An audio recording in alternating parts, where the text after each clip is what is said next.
Clive, my boy! Rutherford informs me that we owe you our thanks. Hadn't intended for you to get involved, but such are the times we live in, huh? I would have done the same for anyone else.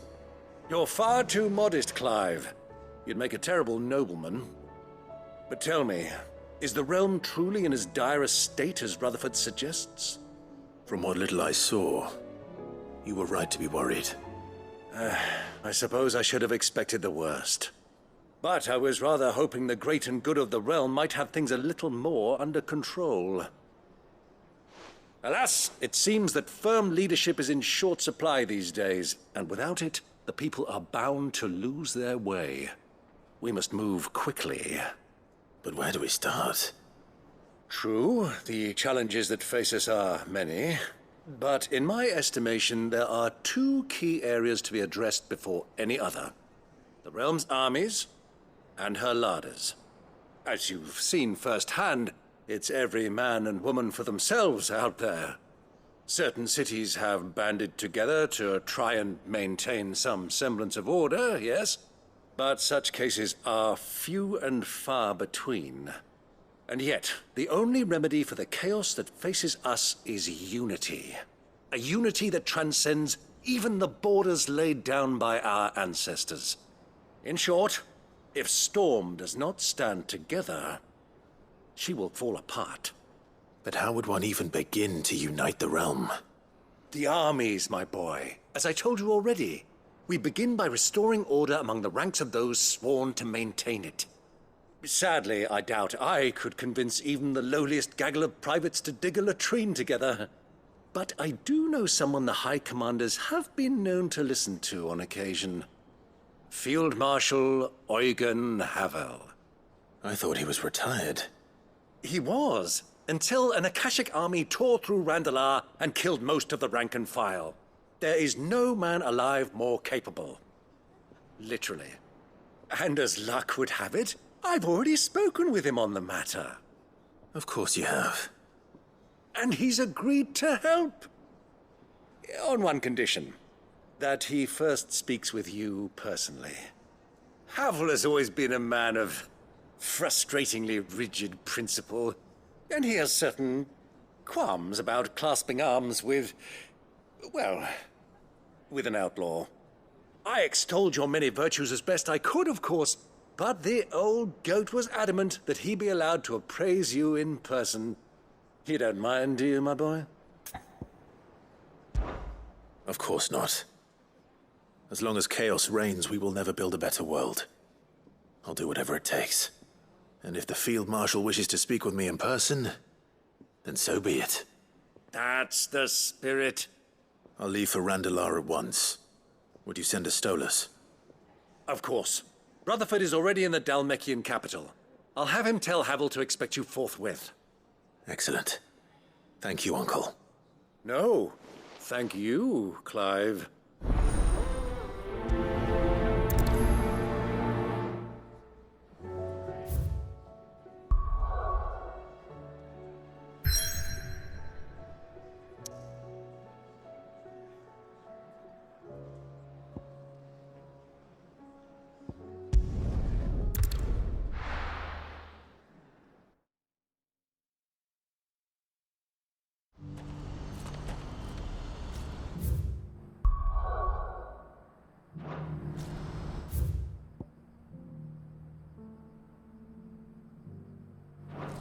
Do you see that too?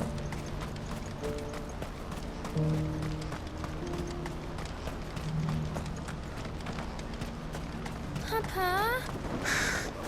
What is it? Oh, please. Just make it stop. I'm scared.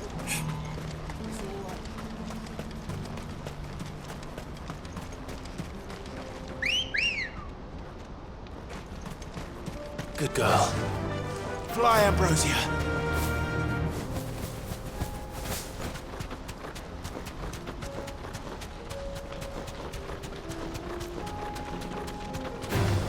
All right.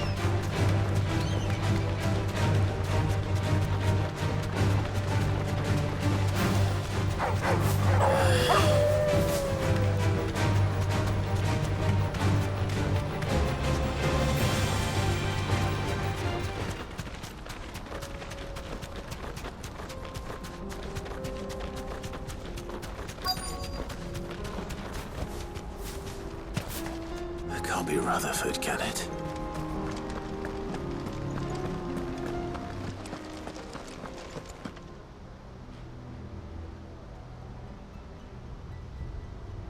Turncoats and cowards, the lot of you! If it's a fight you want, it's a fight you shall have! Allow me. I don't need your... Please, Field Marshal. Oblige him. This won't take long. You're right. It won't. Men, finish him. Kill!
A little longer than I'd have liked.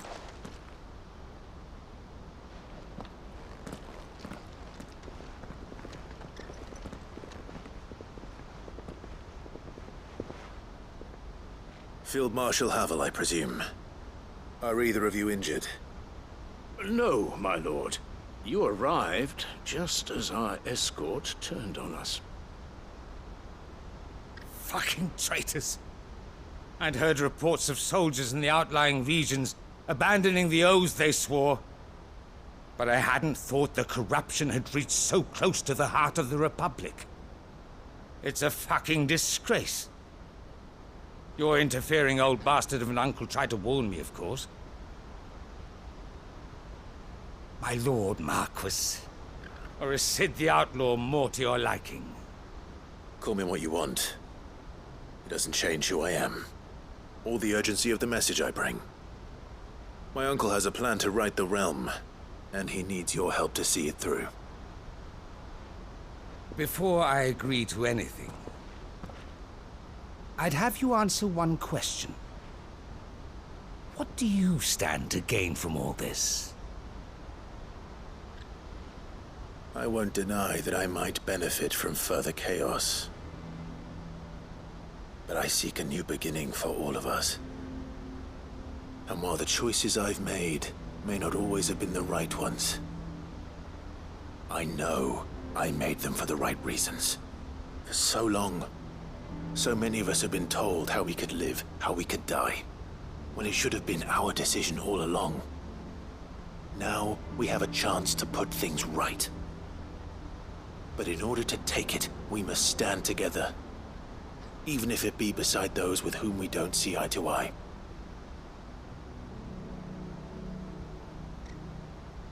Certainly not the words I expected from an outlaw.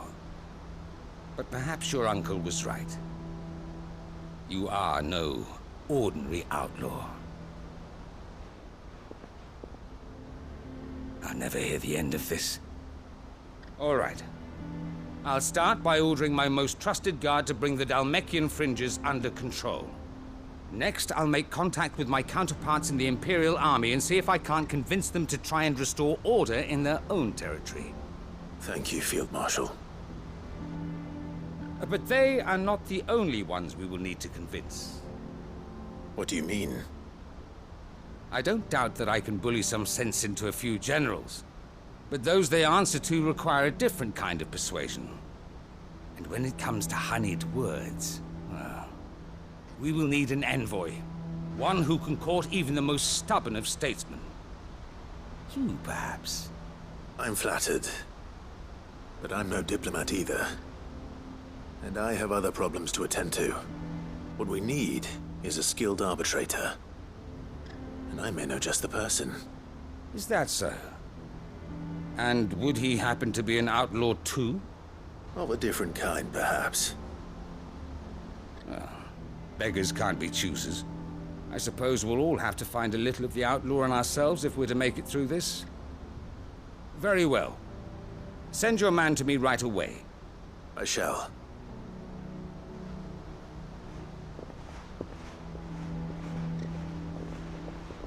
My Lord Marquis,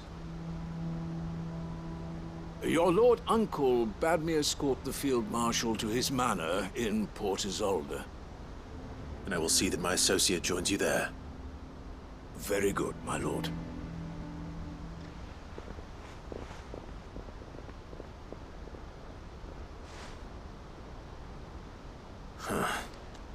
An envoy. I'm not sure I'm the man to talk anyone round. I can barely convince my brother to take his medicine. No. This is a job for someone with experience. Someone like Quinten. I hope I can convince him at least.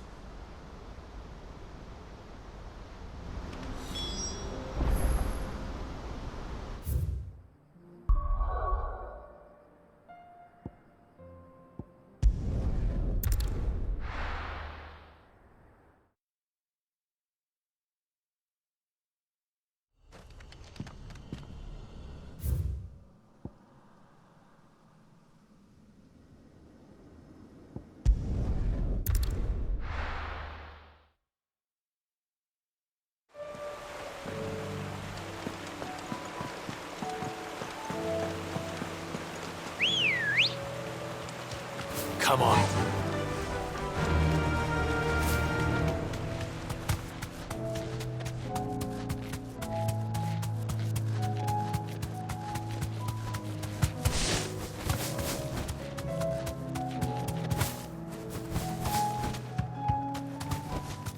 No need to ride from here.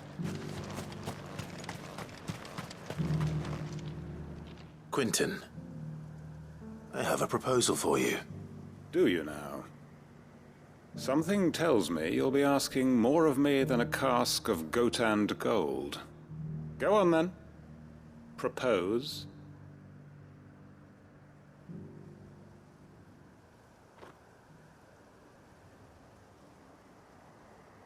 You'd have me convince the chiefs and chamberlains of the realm that they should simply swallow their pride and do the one thing that has proved impossible for thousands of years.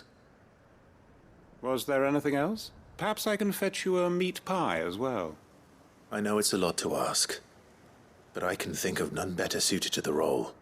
And you'd have me give up what little I have left to do it. I told you, Clive. The people of Lostwing are my family, and I cannot abandon them. You'll have to find someone else. I'm sorry to hear that. So am I. And why might that be? What he's asking.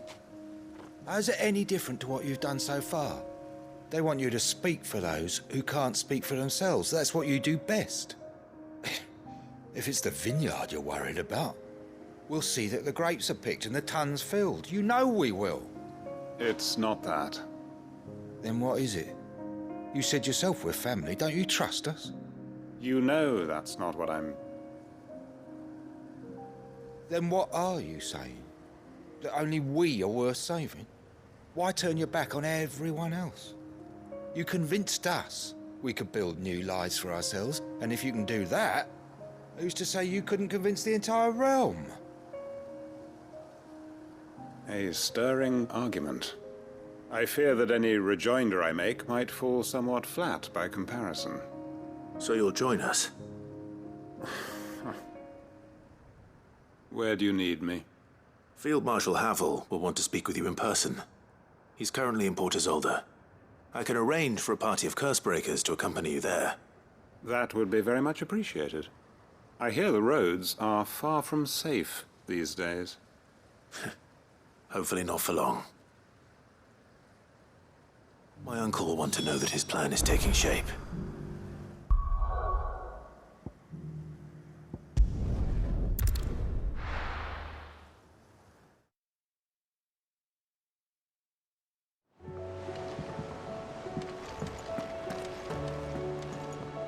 Uncle, I bring good news. The Field Marshal has agreed to your plan. Ha! Of course he has. I didn't doubt you for a moment, dear boy. Rutherford is accompanying him back to your manor in Port Isolde as we speak. They will await your return there. As will one other. One other? Who, exactly? Lord Havel was concerned that even if he could get the realm's armies to agree to an accord, he might not be as successful in convincing those with political power. He asked if I might have a solution, and I suggested a certain Imperial Lord Magistrate turned Liberator. One of your co-conspirators? Master Quinten would probably call me one of his. But yes. Another outlaw, then. Just the thing we need to put these rotten politicos in their places. Good thinking, Clive. I'm glad you approve. The more the merrier, eh? Uncle, assuming Havel and Quinten can solve our problem with the armies, you still haven't mentioned how we might manage the grain shortages. Oh, don't you worry, my boy. The 7 high houses will be seeing to that. They have all agreed to make the most generous of donations. Oh, of course, it did take a little persuasion, but luckily I had some unexpected help. From who? Why, you, my boy. Rumor has it that you rescued the Lady Ariane's head steward Rockford from a horde of bloodthirsty bandits. It was more of a handful. Well, the old battle axe was so pleased. She had a shipload of talents delivered to my private docks by the next new moon. And when the other houses saw the parsimonious old crone's purse strings finally loosen, they as good as tripped over themselves in the rush to follow suit. I'm happy to hear it. Now, I must be getting back to the manor. Join us there at your earliest convenience, would you? Of course, Uncle.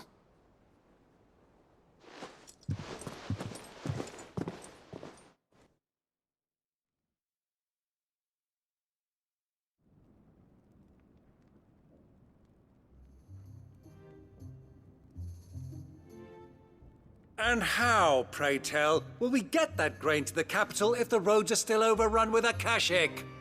You'll find another bloody road. I only have so many men, and I'm not about to send them headlong into an ether flood. That is, unless you'd have them turn as well. Well, I'd certainly eat less. Says the man with a belly bigger than a band of curls. My soldiers actually need their rations. Without any food to keep them going, they'll be dead even before you've sent them on your fool's errand. If I may, gentlemen, perhaps I might suggest an alternative approach. Though supply routes are indeed disrupted, there is no shortage of ships. Indeed, they bob away in every bay from here to Randalar, awaiting a safe haven. Allow them to make port and fill their bellies full of grain. And once those who crowd the cities are fed, ferry the displaced back to the countryside to work the fallow fields. But I'm sure that you wish to continue your discussion. Forgive the interruption. 2 such firm friends as yourselves need no help from the likes of me. Rutherford spoke fondly of the great bond between you. Us? Friends? I can't stand the man. Clive, I'm beginning to question the quality of the company you keep. And what kind of company were you expecting him to keep? The man's a criminal. Criminal? How dare you? You are not fit to breathe the same air as this fine, upstanding young gentleman. Upstanding? He calls himself Sid the bloody outlaw. Once more onto the breach.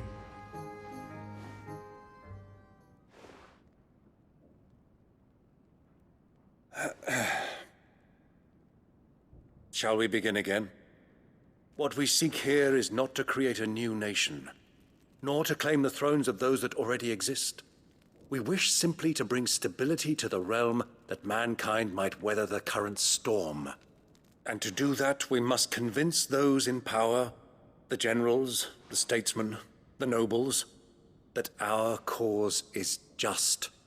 There will be disagreements, yes, and I imagine some resistance, much resistance. But we cannot let that deter us. If we show them the path, show them that we walk it ourselves, then I am confident they will follow. The fate of the world lies in my nephew's hands, but the well-being of her people lies in ours. And we must not squander the chance that Clive has given us. Uncle Byron, Now, with that settled, let's move on to the signing of the Accord. For what great moment in history hasn't been accompanied by a little ceremony?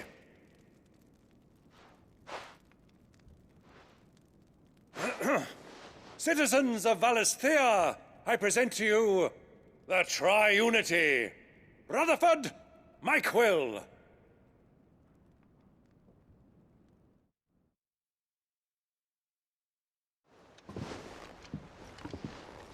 Well, my boy, the stage is set. that it is. This is the role you were born for. Now I ask only that you trust in the talents of your supporting cast. We shall play our parts to the best of our abilities, that you might have the opportunity to shine. The realm needs its Sir Crandall. And there is no better Crandall than you, Clive. I want you to keep this signed accord as proof of our faith in you. I will. Thank you, Uncle.